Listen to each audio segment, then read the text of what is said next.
So I started watching Korean drama 39 yesterday, and I thought it'd be fun to make a video about my thoughts on it. I never done this before, so I'm not exactly sure what the video is gonna be. A little bit of disclaimer, I'm in no means an expert in movie critique, and I'm just doing this for fun as a viewer of the drama who watch this for entertainment purposes only. There are probably gonna be some spoilers in this video, so if you don't want to see any spoilers, I suggest to not watch this video, I guess, or go watch the drama first and then come back and watch the video. A little bit about the drama. I'm just going to read the synopsis off of Wikipedia here. It says here that the drama 39, or 소ren ahop in Korean, is a South Korean television series starring Son Ye-jin, Jeon and Kim Ji-hyun that revolves around the life, friendship, romance, and love of three friends who are about to turn 40 years old. It premiered on JTBC for 12 episodes and has aired its last episode on March 31st. I actually have been wanting to watch this drama since the first time I saw the trailer, because first of all, it's starring Son Ye-jin, so usually her drama is pretty good. And then second of all, I think drama with strong female leads always interest me. My sister actually told me it's really good. She was following the drama while it was airing. And a couple of people that I follow on Instagram also posted about the drama, and the review were really good too. Since it has now ended and completed, I thought I'll start watching, I guess. I guess I'm gonna just like go back and forth between watching, like I have my iPad down here, and then pausing and commenting, I guess. And then we'll just see what this is gonna be. So the drama started with the scene where the three friends are getting a massage together. I mean, that's pretty relatable. I think after I turned 30, pain relief patches and massages has somewhat become essential in life. Especially for me, because I sit in front of the computer a lot. Either that or like just like lugging around the camera gears. I find those two become like very important things in life. So they met when they were 18, which means they've known each other for 21 years now. I mean, that's a long time knowing somebody. This narration here when Son Ye-jin said, "We avoid weddings and baby birthdays since we probably won't have them, but we do our best to attend funerals because we're 39. Well, I can relate to this, I guess. Oh, and then the scene cut to a funeral. It's like 2 minutes into the drama and it's already sad. Like somebody died already. This is not good. Okay, so I guess one of them is going to die in this drama, but which one of them is yet to be determined. Also, it's interesting that the three main male characters first make an appearance in this funeral scene. I wonder if they're going to cause pain or sadness in the woman's life, and that's why they appear in this setting. Or maybe I'm just like reading too much into it. I think overall, looking at the opening scene, the tone is gonna be about like the ups and downs in life. They started with a happier tone, highlighting the friendship, but then ending it with losing one of their own. So that's kind of sad. I heard from friends that this drama is good and funny, but also has like tear-jerking moments in every episode. So I guess the opening is kind of fitting for that. Okay, I think I need to write down their name first, because I can never remember the character's name in the first couple of episodes, especially when there's like a bunch of people that involve in the drama. And since I'm going to have to talk about them, I guess I should probably look it up.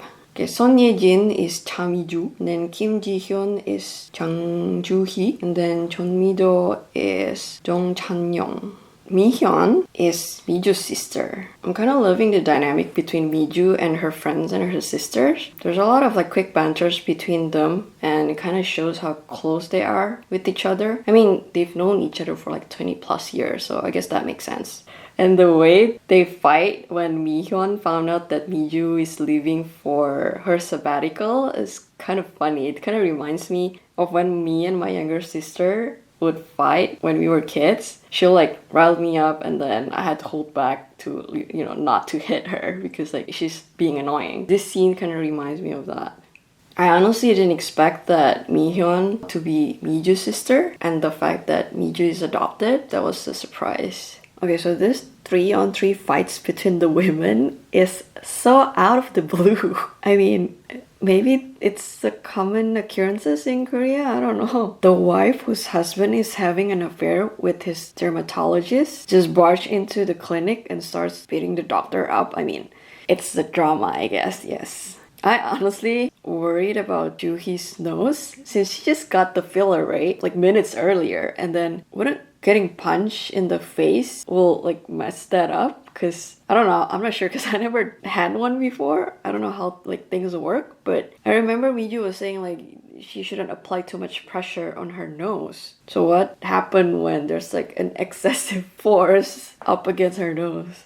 I was wondering how on earth that these three women who have widely different jobs ended up becoming friends, because it seems like they have very different backgrounds as well. At first I thought they went to the same high school, because that makes sense. When you were in middle school, high school, there's not a lot of like difference. The flashback scene here kind of cleared up that background story, I guess, make more sense. Okay, oh my god. Okay, Mi-hyun showing up in that neon pink French dress though. I mean,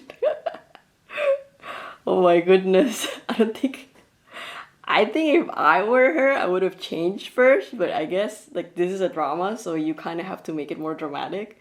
It's funny though.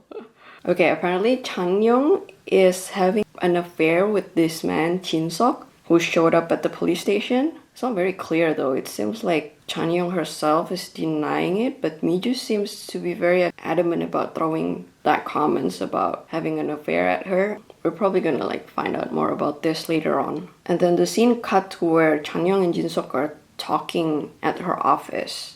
Yeah, I guess it's pretty clear from this scene that she has feeling for him, but then he's married. With him though, I'm not sure where his stance are just yet. But asking her to go out to watch a movie doesn't seem like he's keeping his distance from her, so they probably like each other. They don't seem to think that this is an affair though, but doesn't this kind of count as an emotional affair? No? Yes? What do you guys think? I'm like, Sonwoo's first scene was him driving behind an elderly grandma who walks really slow. I mean, he's probably really patient, but then I'd probably do the same too, because what if I honk and then the grandma has a heart attack, It's like, oh no. Although it seems like her hearing is not as good anymore, seeing that when Sonwoo called her, she didn't hear him, so... Okay, so now the three women are drinking in a bar where Miju just apparently told her two friends that she's leaving for her sabbatical. I honestly thought the friends already knew about this plan,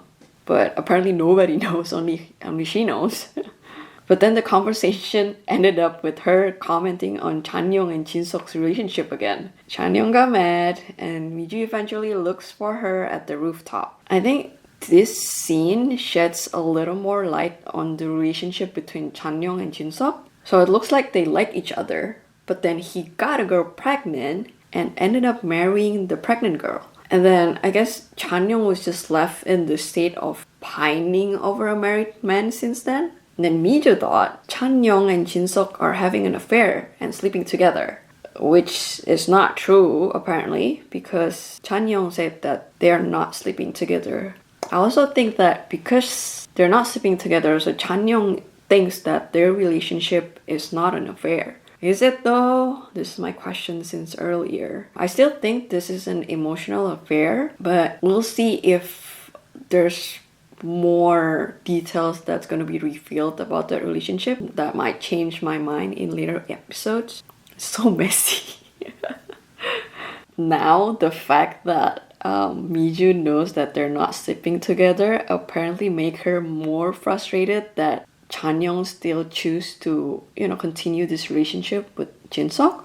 Because she thinks that Chan-young is just wasting her 30s on Jin-seok, which is true. It seems there's no light at the end of the tunnel kind of situation here. Honestly, I think no good can come from pining over a married man. You don't want to be a homewrecker, right? And there's no guarantee that a married man will divorce his wife and left his family for you, It's I don't know,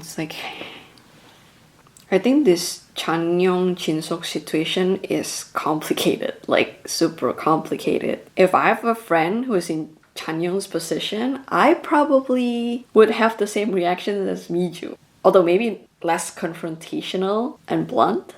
So I feel like Miju's really blunt with her words. I'd probably be more like Juhi, who voiced her disapproval in a less confrontational kind of way. She's softer and more quiet, but she still thinks that she's worried about Chan-young as well. in a sense, I understand where both Mi-ju and Chan-young are coming from. I think with Mi-ju, she only wants the best for Chan-young, and then she hates seeing her friend keep getting hurt because the situation is just like that for like over the years, right? And with Chan-young, I think deep down, she probably wanted to move on and get over Jin-seok, but she hasn't been able to. I think she still feels wrong a little bit too, and thinks that the whole situation is so unfair because what happened to her and Jin-seok wasn't 100% her choice. It's not like they broke up or they decided not to get married because they both feel that they're not right for each other. She was essentially forced to let Jin-seok got married to her wife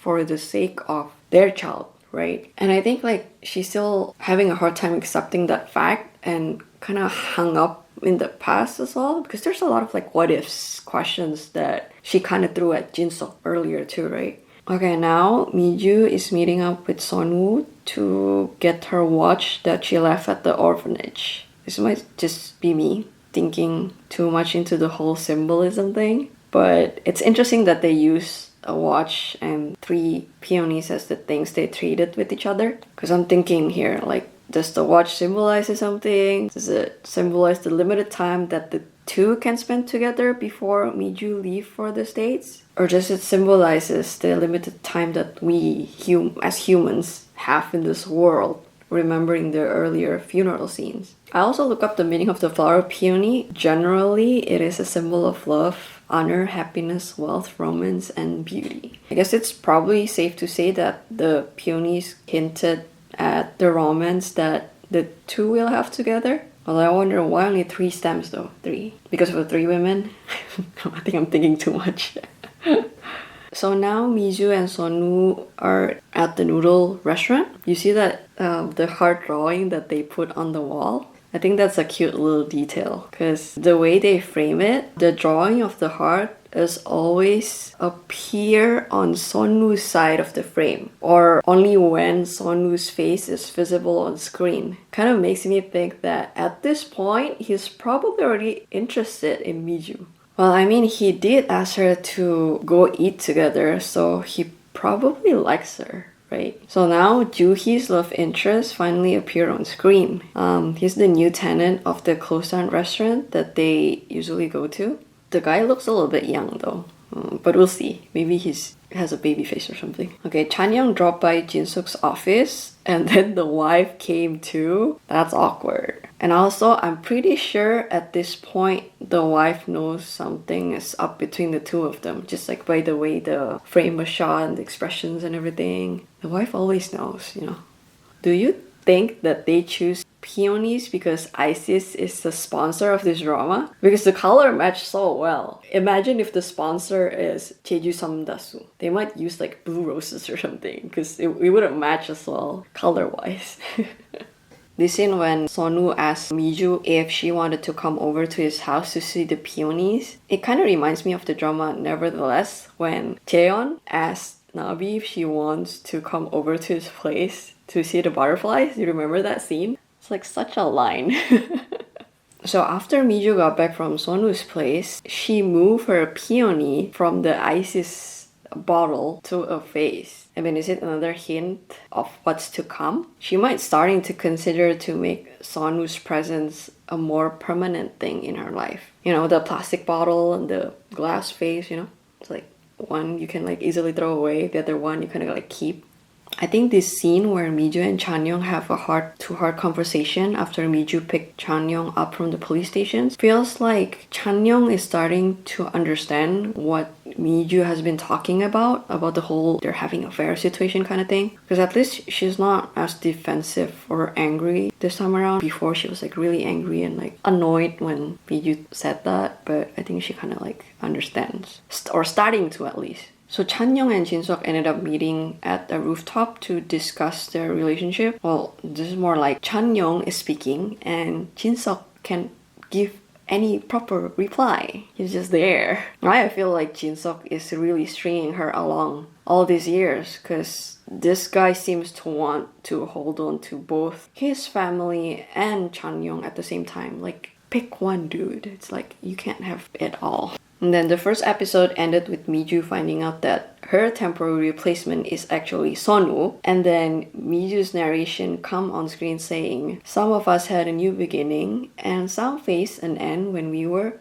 39. That's it for episode 1. I think all in all for the first episode, it was pretty entertaining. I would watch the second one, obviously. So yeah, let's continue to the second episode.